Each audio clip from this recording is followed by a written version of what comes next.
What up, y'all? Welcome to another edition of Tutorial Tuesday. It's Greek Indian Hip Hop Beats, aka Dat Boy. And today we're going to do a tutorial based off a comment from YouTube. Samuel Sanchez says, "Hello, I follow your videos from Mexico. Could you teach how to master the beats?" Yes, I can, Samuel. Yes, I can. Quick disclaimer, personally, I don't really master my beats anymore. I've found just mixing them properly and then throwing a soft clipper on the master channel has yielded better results when I'm uploading my beats to YouTube or SoundCloud or anything like that. Also, another reason I don't really master beats is because the vocals aren't put in yet. I usually just display my beats for rappers to eventually get on, so I try to mix them the best that I can, but when someone actually puts their vocals on it, you have to remix it to make sure that the beat fits around the vocals, and then you do the mastering process after that as well. Maybe you want to just release an instrumental pack or something like that on a streaming platform, so in that case, maybe mastering would be a good option for you if you're looking to release like a final product of just instrumentals. But nonetheless, if you are dead set on mastering your beats, then we'll go ahead and get into it. So what is mastering? Mastering is the term most commonly used to refer to the process of taking an audio mix and preparing it for distribution. There are several considerations in this process: unifying the sound of a record, maintaining consistency across an album, and preparing for distribution. One goal of mastering is to correct mix balance issues and enhance particular sonic characteristics, taking a good mix, usually in the form of a stereo file, and putting the final touches on it. This can involve adjusting the levels and general sweetening of the mix. Think of it as the difference between good sounding mix and a professional sounding finished master. This process can involve adding broad equalization, applying compression, limiting. This is often actually referred to as the pre-mastering. Also, if you really are into the mastering topic, definitely look into the loudness war. I think NPR did a really good article on what's going on in the mixing and mastering world. This is pretty dense, nerdy audio stuff if you're really into that. But I would also look into Dr. Dre's Chronic 2001. That was one of the first albums that really just mastered things and tried to make it as loud as possible without clipping, and kind of revolutionized hip-hop after that.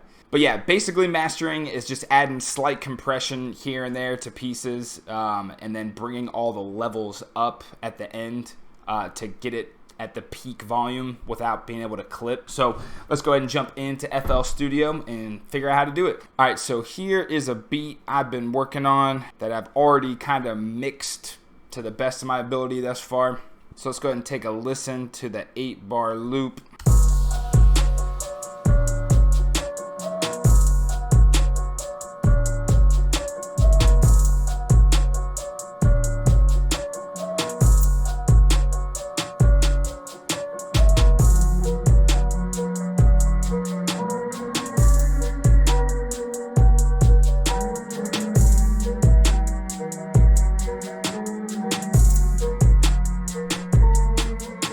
So with this one, like I said before, I got a soft clipper here on the master. So what we're going to do is we're going to just go ahead and turn off the soft clipper, and then we'll go into the mastering process. So again, it is very crucial to have your beat mixed as well as possible before you start the mastering process.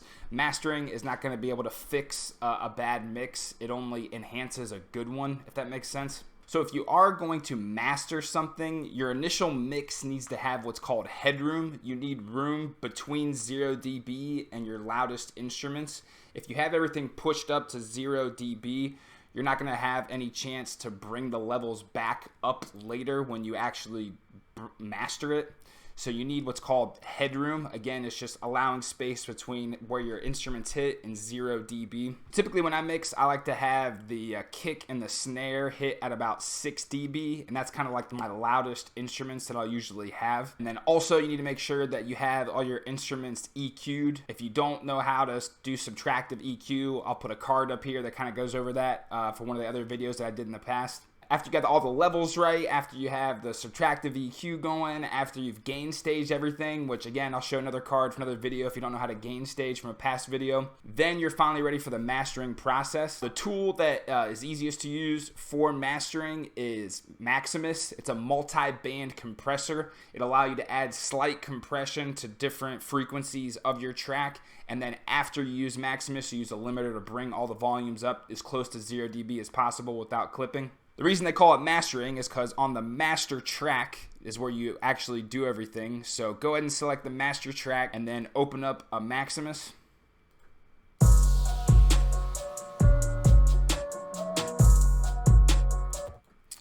Now, if you have everything properly EQ'd, that is going to help you define the low, mid, and high areas of your beat. And so I'm going to go ahead and start with the low end, and then I'm going to go ahead and solo it as well. Make sure you have a part of your beat selected that has all the instruments into play. When you're mastering, you want to attack the loudest part of the beat. That way, when you master that correctly, everything else will fall into place. And once I have the low end soloed, it'll sound like this.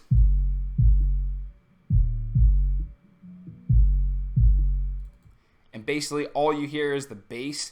Now, I hear a little bit of the snare, so that's kind of a good indicator of where the low end should stop and then the mid should start. And so since I hear that snare a little bit, I'm going to go ahead and change the frequency band on it to get the snare completely out of there. I don't want to hear the snare at all in the low end, especially with a trap beat. And so the way to change the bands is this low band right here and this high band. So for the low end, we're just going to bring the low end down a little bit.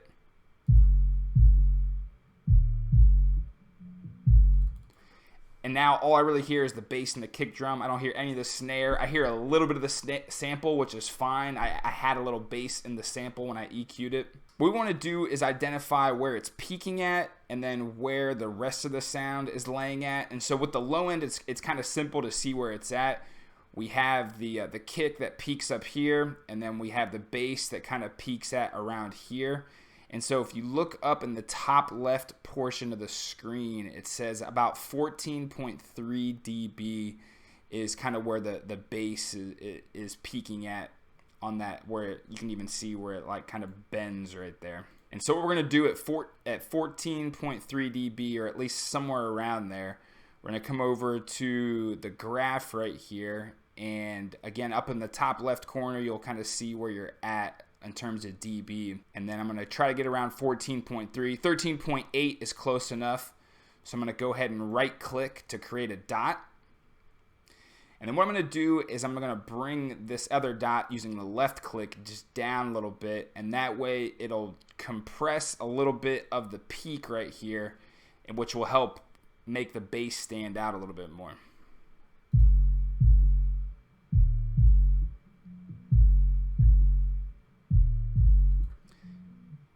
And you'll even see in Maximus where it's compressing and how much it is compressing. Now, be very, very careful with this. If you compress too much, your kick drum could sound a little bit flat. And so if you listen to your beat later and all of a sudden the kick is sounding flat, you might want to raise this part back up again. But we'll go ahead and just go down 2 notches right there. Don't be worried if the kick sounds too flat when you're doing just the low end though, because your kick will show up in the mid and a little bit of the high as well, which we'll get to here in a second. But yeah, that's pretty much all I'm going to do for the low end right now. So after the low end, we'll go ahead and go to click on the mid setting right here and play it.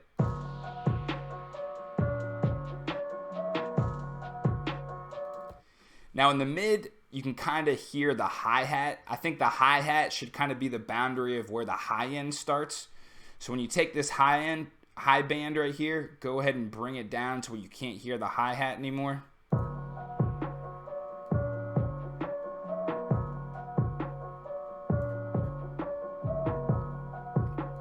And then we kind of do the same process as we did in the low end. It looks like the sound is kind of bottoming out here at about 20.1 dB. And it looks like it's peaking at about 8.7. So at about 20 dB is where we're going to add this dot. So go ahead and come over here. Again, at the top left part of the screen, you'll see. So we got 19.8. That's close enough. Go ahead and right click. And then we're We're just going to bring this down a little bit.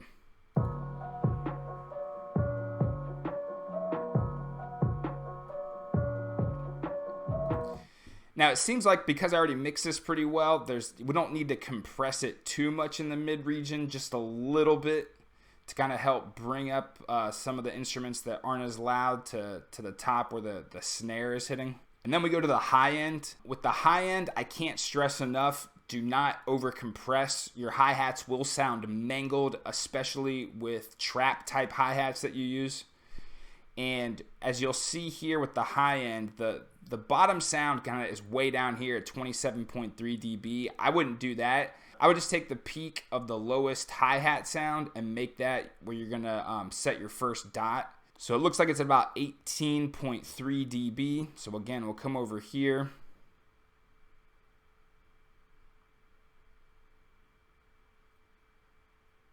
Right click. And then I'm only going to bring this down one notch. I would suggest after you upload this to YouTube, if your hi-hat sounds mangled, come back into Maximus, take the compression off the high end completely. You probably don't need it. A lot of these hi-hats that you have in your sample packs and stuff like that are usually EQ'd and sound perfect as is, so no need to mess with them. But it really, again, this all comes down to practice and trial and error. All right, so that's the low, mid, and high. Then we're going to go to the master right here and go ahead and play that.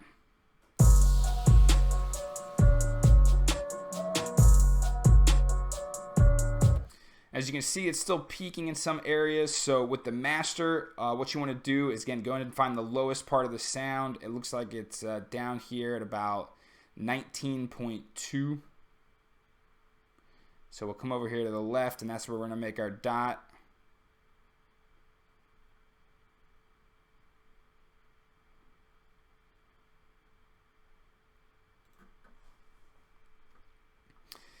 And then we're going to bring this down. I would suggest just one notch. I really wouldn't do any more than that. It'll help eliminate any of the peaks that are kind of inaudible, yet might take away energy from the overall mix.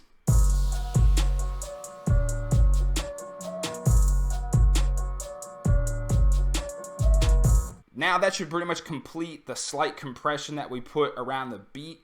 The next step is to bring all the levels back up. And so the way to do that, we're going to under Maximus, not above it. Make sure to put it under Maximus because the order that you have stuff in the side rack here definitely matters. We're going to go ahead and add a limiter. And this part's pretty simple. All you need to do is bring the gain up until the tips are just right below the ceiling.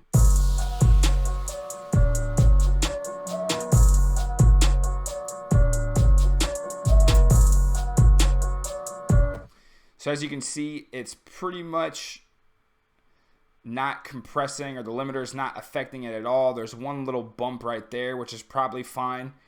Again, if you bring it up too high above 0, then it's going to flatten your sound, especially the hi-hats and the kick. It'll just absolutely make them sound flat or mangled.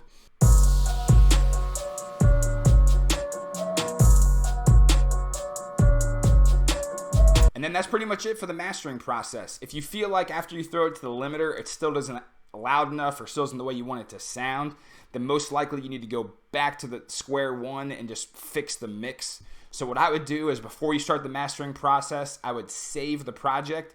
That way you can experiment as much as you want with Maximus and the limiter and things like that. If you screw up, you can just go back to your original file and start back from the beat that you have that you thought was mixed pretty well. But yeah, that is the mastering process. Again, I used to master my beats before I uploaded them to YouTube and SoundCloud. Now I don't. I think it's just better to mix them and try to get them as close to 0 dB as possible and then just throw a soft clipper on it. But obviously, this all comes with trial and error and definitely comes down to preference and taste. You're not going to be able to be good at mastering right away, just like every other part of music production. You have to make tons and tons of beats and kind of learn as you go and figure out what works for you and what doesn't. The style of music, the style of beats that you make definitely affects on maybe what process works best for you. I hope this video on mastering was helpful. If you got any other questions about anything that you saw in the video, just let me know. I'll go ahead and do a tutorial about them just like I did for this video. If you got any suggestions for me on mastering, I'd definitely like to know, or just any other suggestions in general, please let me know. I appreciate you guys watching the video. I hope you learned something. May your beats sound crispy, and until next time, have a good one, y'all.